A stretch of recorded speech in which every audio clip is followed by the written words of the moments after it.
Hey everybody, how you doing today? It's Atomic Movie Reviews, and I'm your host, Atomicon Rex. So it's August 17th, 2022, and we're going to review a Netflix movie called Dayshift. It stars with Jamie Foxx, so you know I gotta watch this. What kind of movie is this? Basically, it's a horror comedy. Now, I'm going to be honest, okay? When I first put the movie on and the credits came up, right? And you hear the shotgun blast and the title Dayshift shows up, was super corny, right? I immediately turned it off. I was like, I'm not watching this. I go to work, come home, not watching anything else.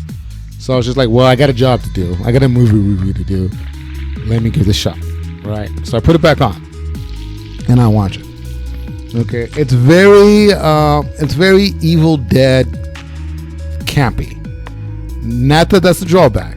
Okay, it has comedy elements in it, and it's really violent.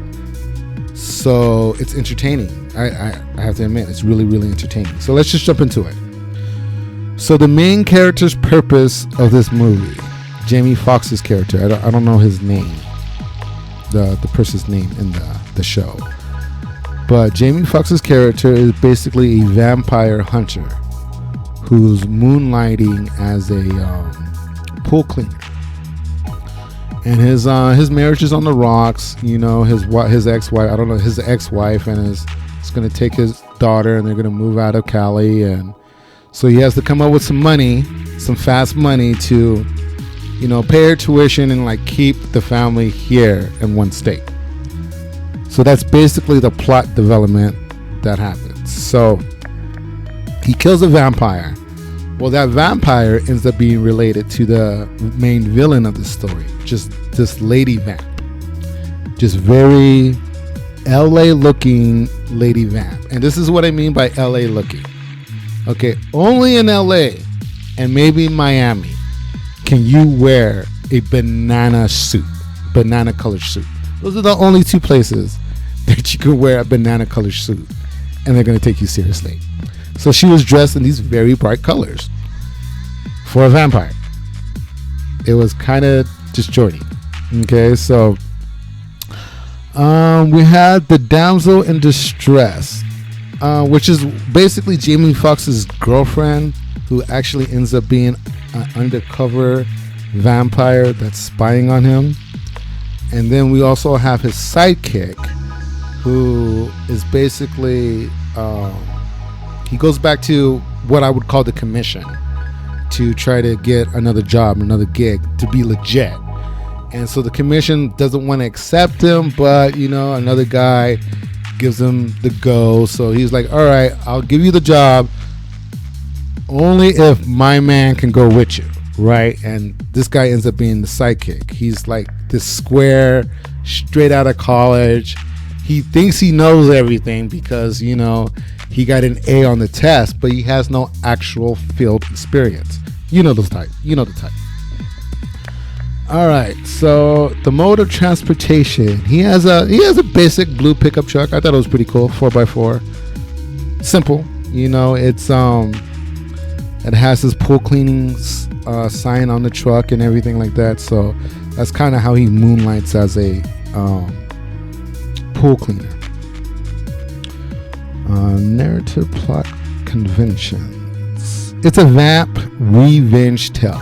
You know, he kills one of the vampires, so the vampires try to kill him. They can't kill him, so they go after his family. That's basically the plot, the narrative plot. How was the acting? The acting was pretty good. I was convinced, except for the villain. Like that lady vamp, man. Her fangs were too big for her mouth. So every time she was speaking, you could tell she had fake teeth, right? And that it was hard for her to pronounce her words through the fangs. The kills, oh my god, the kills were super, ultra, extremely violent. And it was pretty good. I liked how they did the vampire in this in this movie where it was kind of disjointed, kind of very Spider-Man. So you would fight this vampire and it would literally just crawl all over you, dodging your attacks and flipping around, and just double jointed in every joint that it had. And it was really interesting. The only thing that I didn't like about that is that, so basically in the movie they talk about how there's 5 different types of vampires, and they don't really, they talk about a couple of different of them, but they don't really diversify or show you the different power sets of the vampires. So basically they all are like Spider-Man.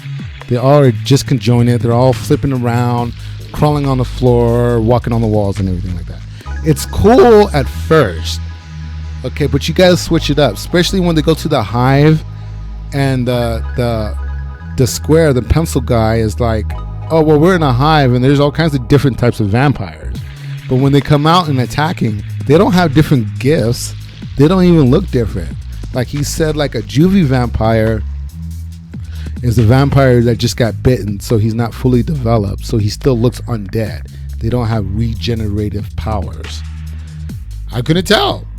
I couldn't see a zombie-like vampire. Okay, they all just kind of turned gray with glowing eyes and teeth. They all were the same. So don't tell me there are 5 different types of vampires and you're gonna depict them all the same. So, if one is just conjoined, the other vampire needs to be super fast. Okay, or give me a vampire that could teleport or levitate. Give them different power sets that shows us that they're a different class of vampire. A bee and a wasp are different. Okay, they both fly, they both have stingers, but they're different. So show me that.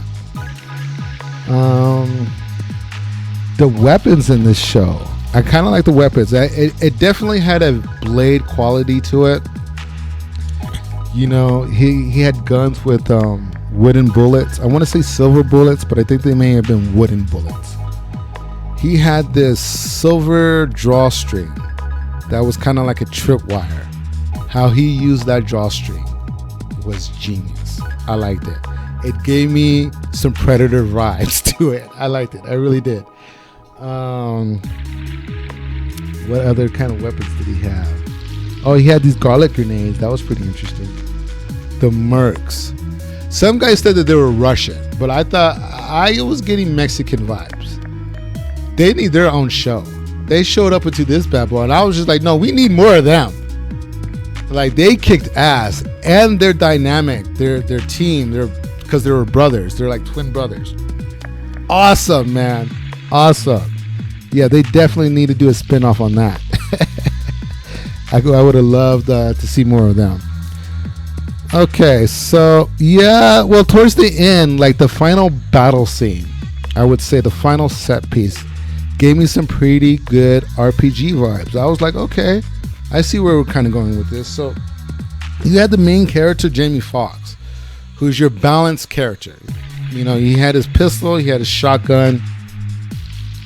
He's your main balanced character. He could fight, but he's not a vampire. Okay, he has his guns, but he's not a merc. All right, he's just your typical balanced character. And then you had the love interest, who's a vampire, but she shows up with a sword. Okay, so she has this ninja quality to her that was pretty interesting because she's a vampire, so she can move really, really fast. She could flip, she could jump high, but she has a sword. She doesn't have a gun. She doesn't have any of these other things, right? And then you had his sidekick, who actually got turned into an undead during the movie. I don't want to spoil that. I might have just did, but I don't want to really talk about how he did. That was pretty good. That was interesting. That was a new element I have not seen in a vampire movie. Maybe in like a zombie comedy movie, but not really a vampire movie.